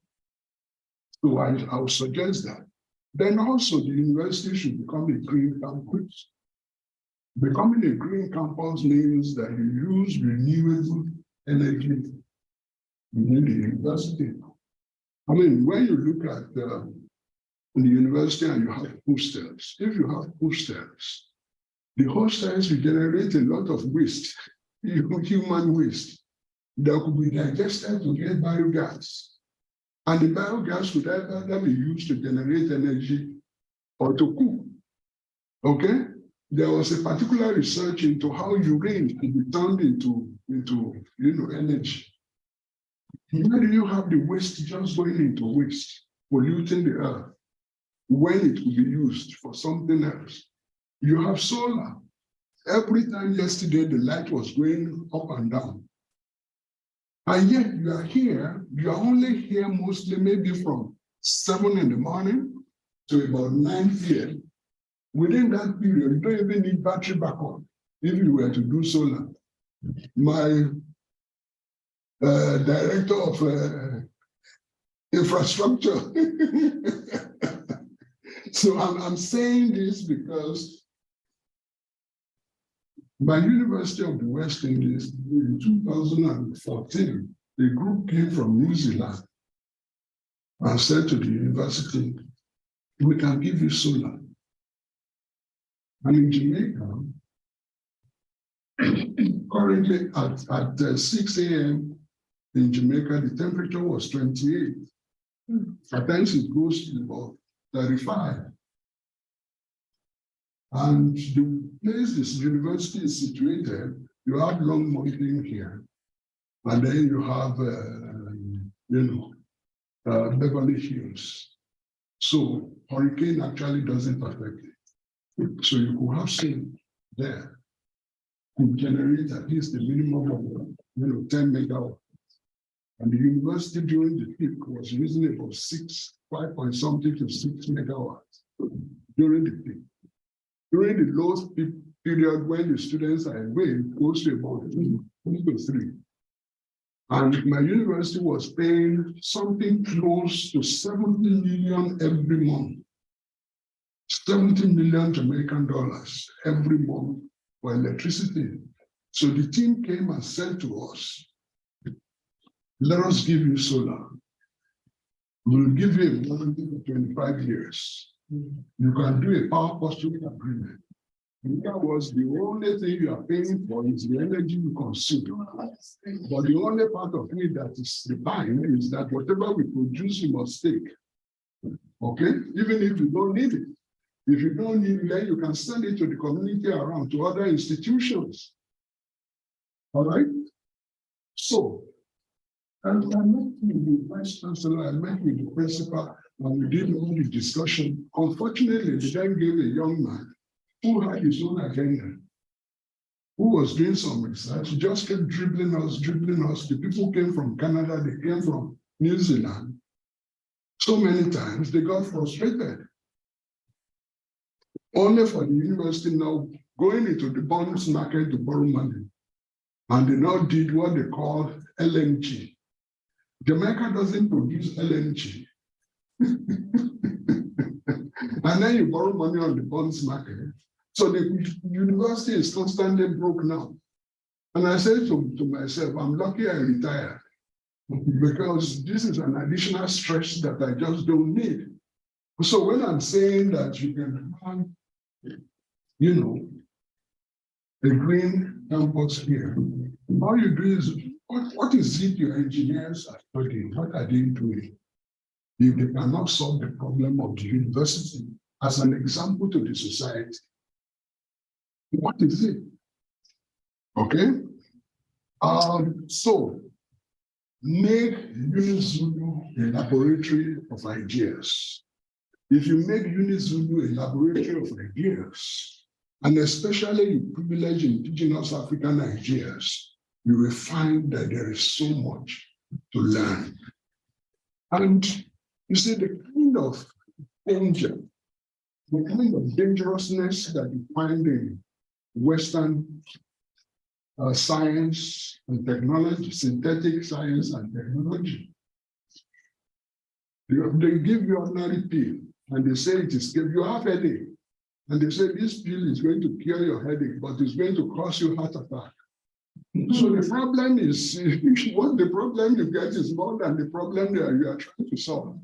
But there are other things in nature that you can do. I've seen a lot of plants here. Many of my, brothers and sisters, have all kinds of children. You have skin diseases and all that. My children never use any of these chemicals. I just go into the yard, I boil something, and I use it to bathe my children. And the eczema, the acne, everything clear out. Because that's what my mother used to, for us. And that's what they taught me. But I'm not a chemist. I don't know how to synthesize to get this. That's the challenge of the university. What is it that works in those, what are the compounds? All right, I'm winding down. So I will end on a personal note. I have been very, very fortunate that I've had wonderful teachers, right from primary to the university. And those are the ones who have made me who I am, to respect my students. In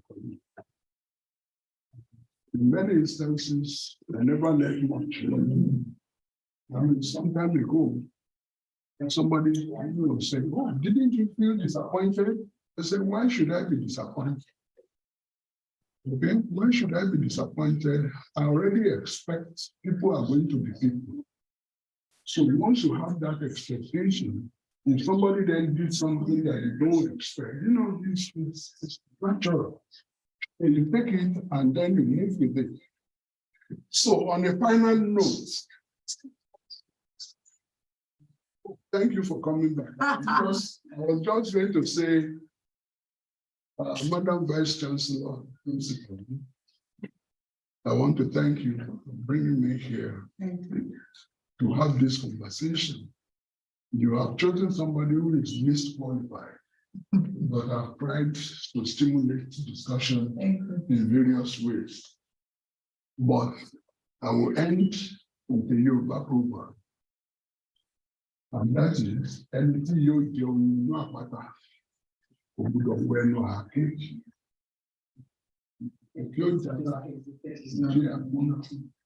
That is, the person who wants to eat the honey that is hidden between stones, you never look at the axe to see whether it is breaking or not.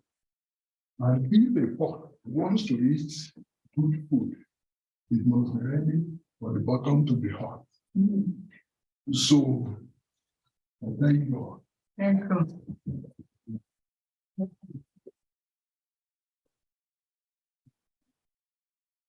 Thank you, Prof. Prof. Siape, are you still there? Is no longer. Is it disconnected already? The announcement that I would like to make is that there is load shedding according to the schedule at 11 o'clock, and that the people that are connected will not be disconnected, but we will be from this end. So it's going to take us 5 minutes to go back. Is it back? Or Prof. Siape? Professor Siape? Yes, I'm We're back. handing over to you. Thank you very much. Okay, you can make the let me- announcement. I send it to you. Okay, let me thank Professor Bewaji for that illuminating presentation, and also assure members that Professor Bewaji has written the paper. So we do have a draft. It's a 35-page draft. So most of the stuff that he may not have covered will be made available to the university.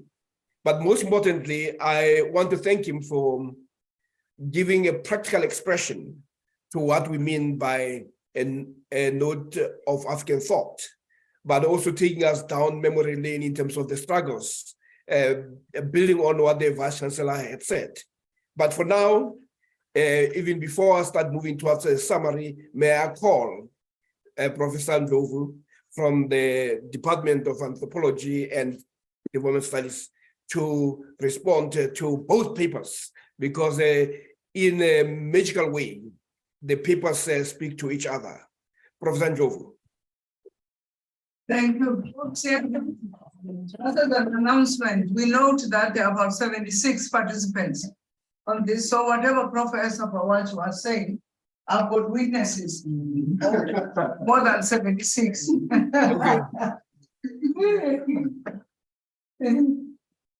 Okay. Thank you, Program Director, and thank you for this platform. That has become an important site of learning about who we are, what we stand for, and what we are against in our journey of becoming a node for African thought.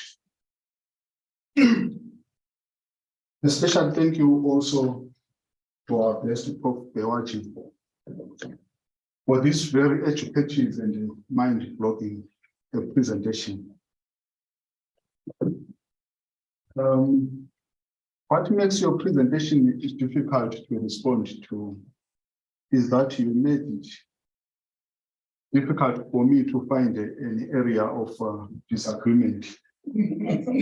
As a product of colonial education myself, I'm accustomed to the idea that proper academic engagement must be characterized by some bit of disagreements and a gladiation. It is only later that I learned that I was put in this mode of Eurocentric mode of conqueror conquest paradigm. But I have something that I wanted to make a remark on before I get into the content of your paper. And it seems as Africans we have not yet understood the process of colonial encryption of power, whereby how power in colonial knowledge is hidden and made invisible, to the extent that sometimes we participate in things that are against us. It seems that we've been oblivious as Africans also about the entanglement of knowledge and power, how these two, sometimes we always think that there is knowledge for the sake of knowledge or knowledge for enlightenment. Sometimes this knowledge that we take for enlightenment is knowledge for darkenment.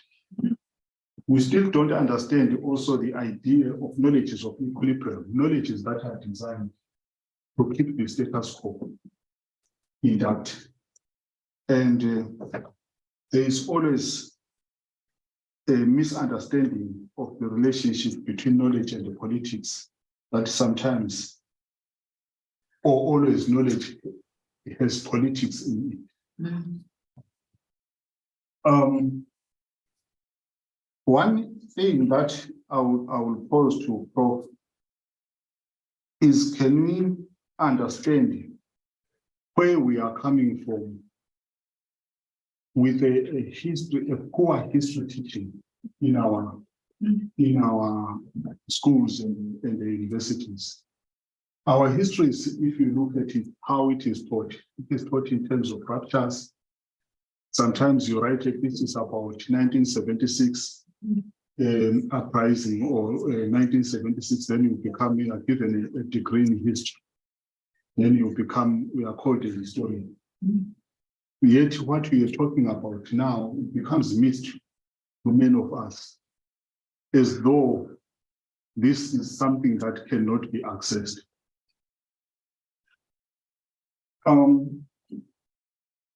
In your presentation, you touched on the failure of modern education to find solution to many of the problems that it has caused. Though you did not mention explicitly, but I can pick up that you revealed what we can describe as a civilizational problem, a problem that reminds me of Emir Cizé when he said, Western civilization is a decadent civilization.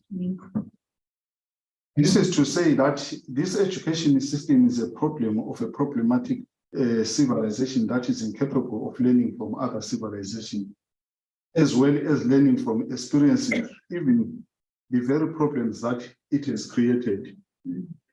I'm thinking here about the problem of global conflict, for example, the issue of Ukraine and Russia. And when Africans were asked, they said the solution is negotiation, but the West is saying the solution to war is more war. Is putting more arms, more. In this way, I think here we're talking about a predatory civilization that strives on annihilating the histories and the futures of others. It is no wonder, therefore, that the current disciplinary fiefdoms and the silos also suffer from what Louis Aragotten refers as disciplinary decadence. Like its father body, which is a Western civilization, it suffers from inability to learn this. It is not a mystery that the disciplines, they do not learn from one another. It's civilization, the civilization that brought that education, and the linkage between education, the civilization, and the disciplines. They take that culture from its mother body, which is Western civilization. But where did this problem start? I think I have to bring in René Descartes here, who is the father of Western philosophy, and who came with this notion that I think, therefore I am, that it is possible to think without reference to any experience, and to think from Norway, because from there you will see that he inaugurated a Western imperial being or an imperially secular god like. So you will find that the knowledge producers, normally they have this declaratory kind of knowledge from Norway, which does not link it to the experiences. I don't want to make another presentation, but I will refer to economic theories that have given birth to a capitalist system, that has given birth to an ontology of rampant poverty, and also small glimpses of affluence here and there. But these economic theories, they do not learn from even the problems that they have created themselves. Without making another presentation, let me get into one of the most important things that lessons that we have revealed here. This is a lesson that I would liken to a decolonial perspective on interdisciplinarity. We always talk about interdisciplinarity, but from a colonial perspective. But now you have brought the Yoruba civilization, how this interdisciplinarity has been functioning to serve the communities, not to serve the disciplines themselves. What you have presented here, Prof, is also shows me something, that specializations are not a problem, but specializations that do not reflect, that do not come from experience, that do not add anything to the social life. At the end of the day, they do not. They are the ones that are a problem. This tells me that each and every society or every civilization, there is no problem with the disciplinarity in its own right, but what is the problem is a disciplinarity for its own sake, and a ways for putting a blinkers on people with a view of sustaining colonial powers instead of finding solution to communal problems.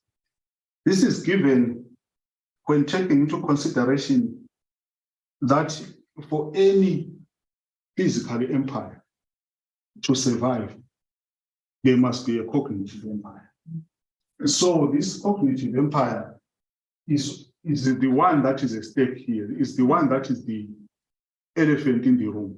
Yeah. Because once you don't understand that there is the inequalities that exist are a product of this cognitive empire. In this way, to constitute a true multidisciplinarity, which is necessary to solving our problems, we must first decolonize our individual disciplines, which means there must be a two-way kind of movement. The disciplines must speak to one another, but these disciplines, when they speak to one another, they must also speak to the communities, to the problems in the communities. If they speak to one another without speaking to the communities, it will be a combination of epistemologies of ignorance, which deepen our ignorance. Even if you combine them, you can have a multidisciplinarity for ignorance rather than for revelation. Otherwise, the glue that we must put together is a decolonial attitude and this humility to say sometimes we don't know, we need to go to the communities to learn. I would like to end here so that I do not make another presentation. Yeah. Thank you. Thank you very much, Professor Ndlovu, and for bringing that element in and for picking it up. If you listen to the Vice Chancellor, when she talked about going beyond the boundaries, and also you come in to talk about what the multidisciplinarity might look like, and tying it with what Professor Bewaji was saying. It's a very interesting thing because it's also about the last comment that was made by Professor Bewaji about privileging African epistemologists, because you could still talk about the multidisciplinarity, talk about transdisciplinarity, but still be located within a system that, as you put it, belongs to a particular cognitive empire. And that will not lead to the transformation that we are talking about. But right now, I would like to, I see Professor Shokane has already made a comment that one of the challenges that we must face, and to read it, says we must strive to do away with these artificial demarcations and categorization of knowledge domains. And they should be dismantled so as to enable free knowledge conversation from all fields of study. So that's a comment that comes from Professor Shokani. I'm not able to see who are other people who may want to make an input as we move towards closure. There's Professor Masoka's hand. Professor Masoka's hand. Oh, Professor Masoka, go ahead.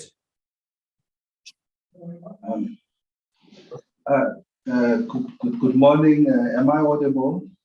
Yes, you are audible. Yes. Yes, thank you very much for this opportunity. Let me thank the Vice Chancellor for the remarks, and quite powerful, and also the presentation by Professor Bewaji. As always, he has not disappointed us. I'm just going to be very quick in my remarks. I think the first one that I thought is very critical is to carefully work on the current epistemic, what I call epistemic behaviors, in terms of their historicity, because already that covered by Professor Ndlovu in terms of how we have been trained, and that actually could actually constitute a very serious challenge in terms of pushing the agenda for decolonization. That's number one. But number two, I thought it's also critical that we should problematize the concept of disciplinarity, because in itself, it carries very serious and heavy philosophical meaning, and it has its own history. And I think part of the agenda has got to deal with what we mean by disciplinarity. Not just a mere subject or a classification of a field, but I think it has got a very, if we are to follow that. The third one is the issue that I thought is important, that while we are talking about African thought and decolonization, we cannot avoid the history and politics of racism in knowledge production, because this can be traced back to how Christian theology, which imposed itself, and later on you look into the work of very racist philosophers like Kant.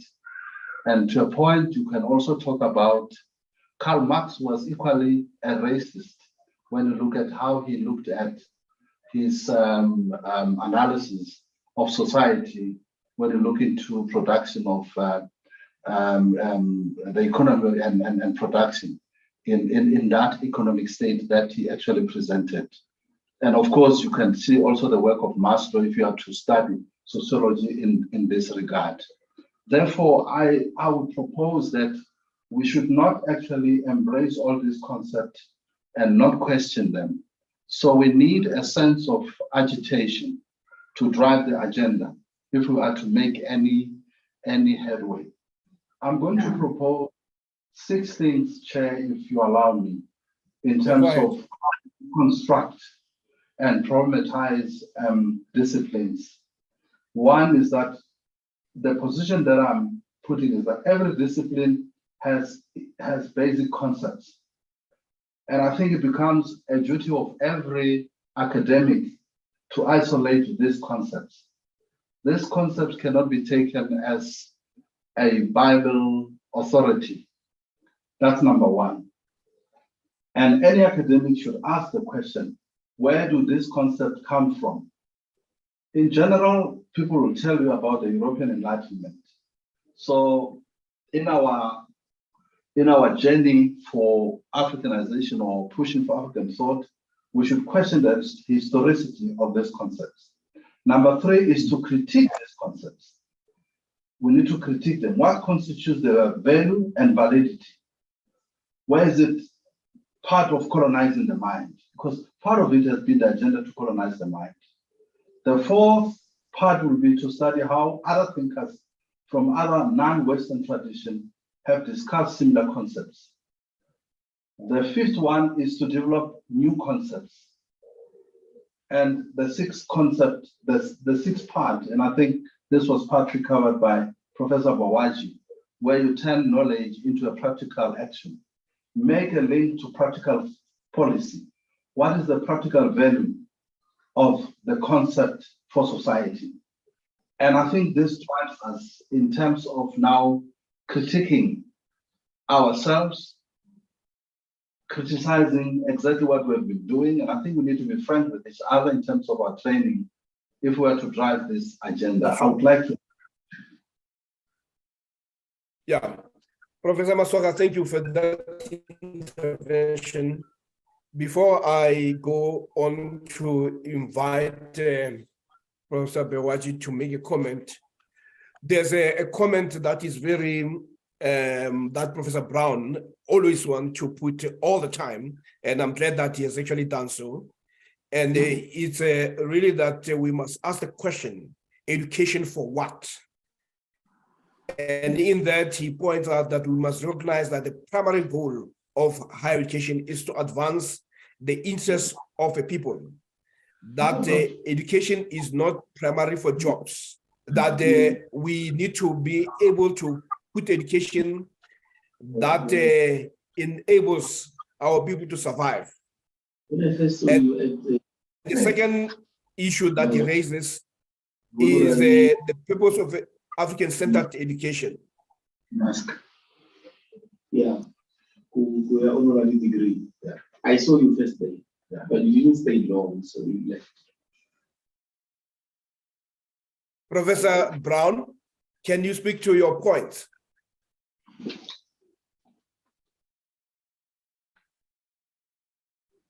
Yeah. Am I still there?